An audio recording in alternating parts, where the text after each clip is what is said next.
À quelques dizaines de mètres de la grande ville, de l'autre côté d'un boulevard, voici la Médina, entendez par là la vieille ville. Elle a réussi tant bien que mal à garder ses distances.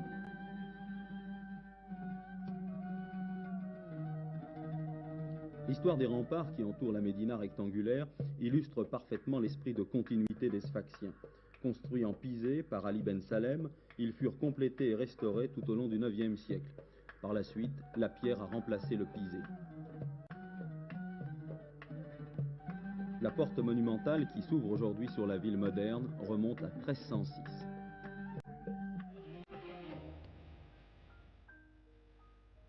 À l'intérieur de la Médina, c'est l'univers des souks, un réseau de galeries couvertes et de rues bordées d'échoppes où s'agite toute une population affairée. C'est là que travaillent les artisans des diverses corporations.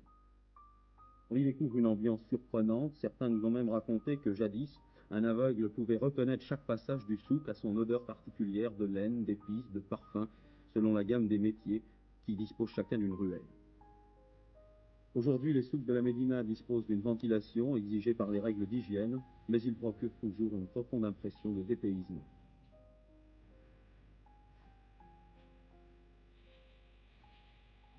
Dans ce monde à part, on passe tour à tour de la rue des Teinturiers à celle des bijoutiers, de l'échoppe du ferblantier à celle du forgeron, dans un tourbillon de couleurs qui témoigne, paraît-il, du goût d'un peuple et d'une culture.